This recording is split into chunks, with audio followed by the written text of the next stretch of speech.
Hello, it is Wolf, back with Game 2 between Creator from the Team Prime and Polt, formerly of the Team Prime.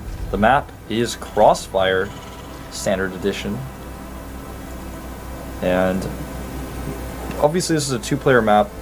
The terrain I'll talk about a little bit, for those of you guys who've never watched before or are not familiar with this map for whatever reason.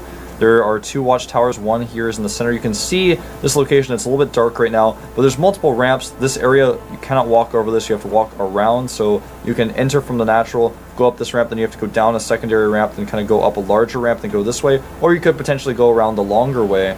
Either way, there are two watchtowers to spot for all unit movements on the map.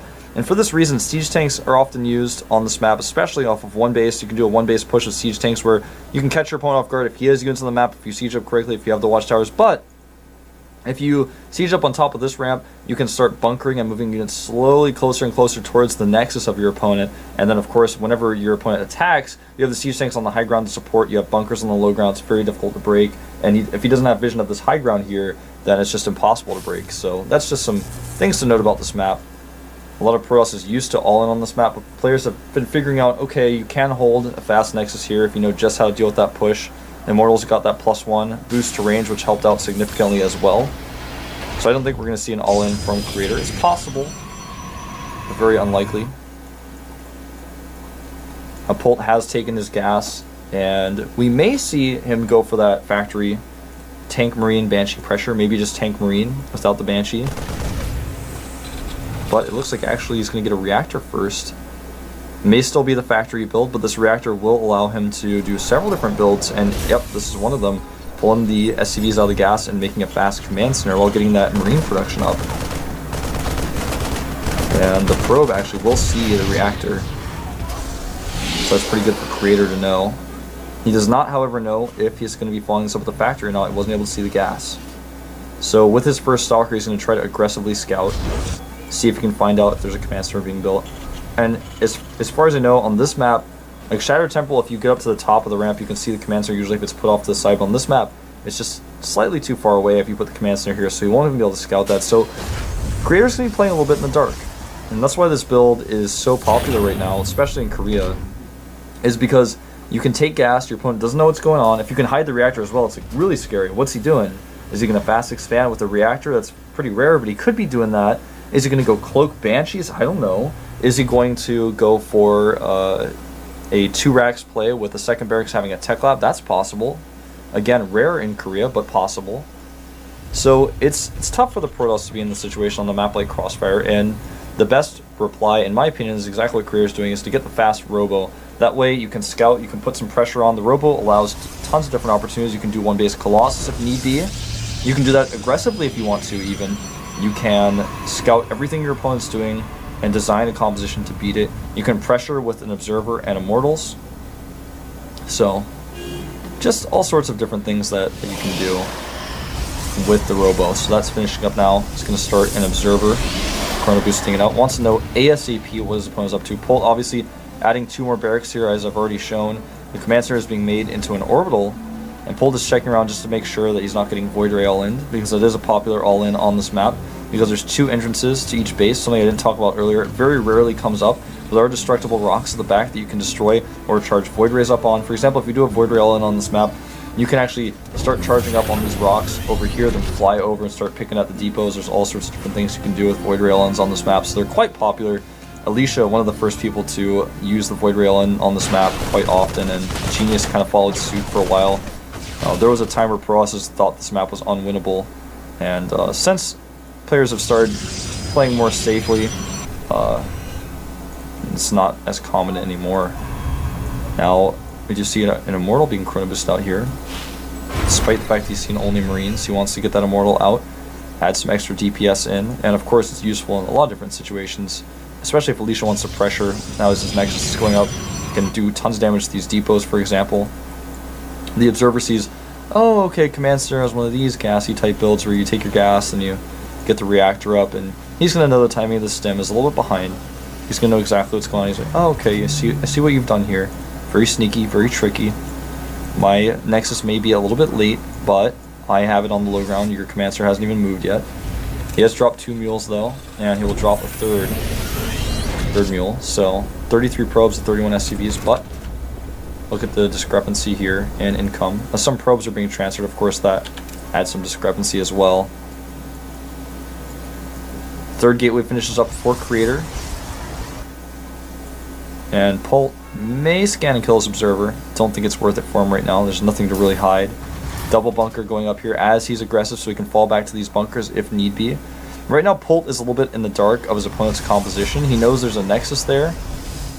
Actually, he's not even in the know about that. He should know that's what's going on, as otherwise an attack would have hit by now, but that's part of why he's making these bunkers. Doesn't know if it's going to be like a 6 gate, where the gateways we finish up now, he'd be warping and using the extra minerals he's getting from the natural.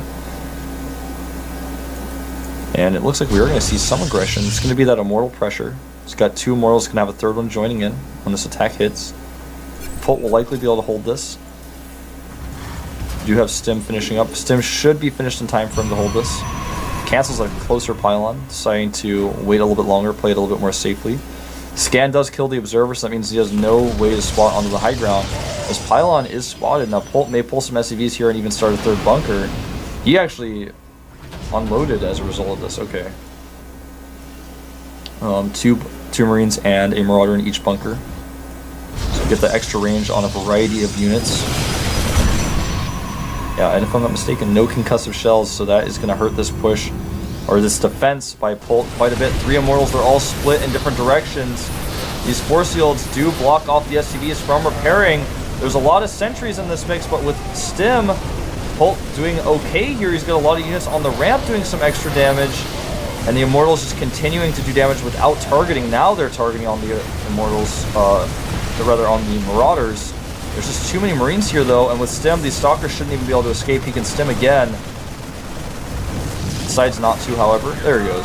Stimming again. Waited a little bit too long though, I feel, and now the bunkers are gone, but Polt has Stim and combat shields. He's got a strong composition. His opponent's hit points are quite low, and this attack will be cleaned up. Point Polt. Concussive shells finished as well.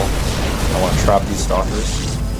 More units warping in, he has to wait here for a second. Stim's a Marauder, really wants to get that Stalker.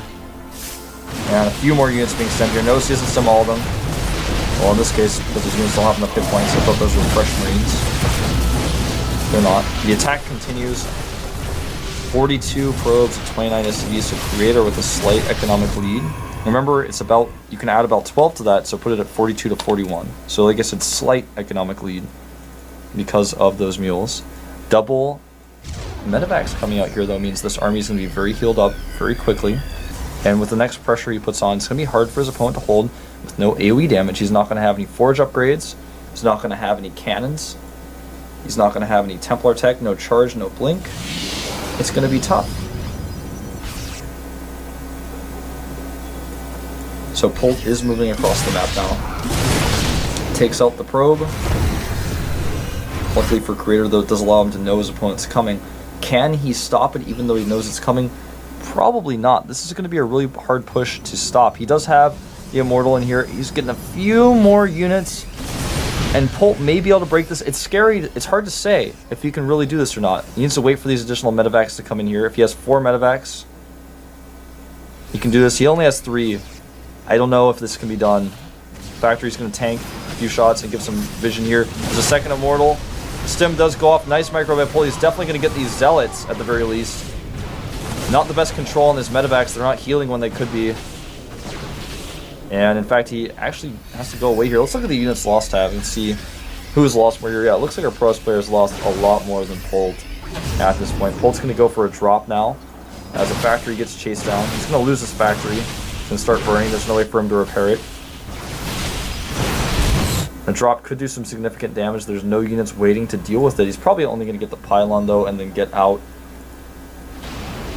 May be able to get a second pylon or the Twilight Council if he chooses to go for that. Since the units are not reacting, well, he's going to go for probes instead.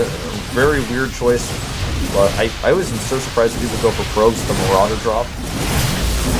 And he's actually going to just lose all of his Marauders now. There's too many Stalkers here. He's going to try to trade efficiently. An okay job. He actually attacks the front during this, and he's actually just trading so well right now with Stim and combat shields and medevacs. you need something more than just gateway tech with Immortals. You just need something more. And Polt will be able to take the second game. Even though he's not going to win right at this moment, he just will win in the end. Look at the main base here. He's trying to desperately get Blink out so he can help deal with drops in the main counter, but Polt even already has... He's like, well, I guess you're going to have Colossus tech soon. It's not even the case. This Immortal gets targeted down by Marines and Marauders, and now the DPS is just going to be too much with the medevac scaling. Polt should just be able to take this game. Barely has enough medevac energy to really stream through here.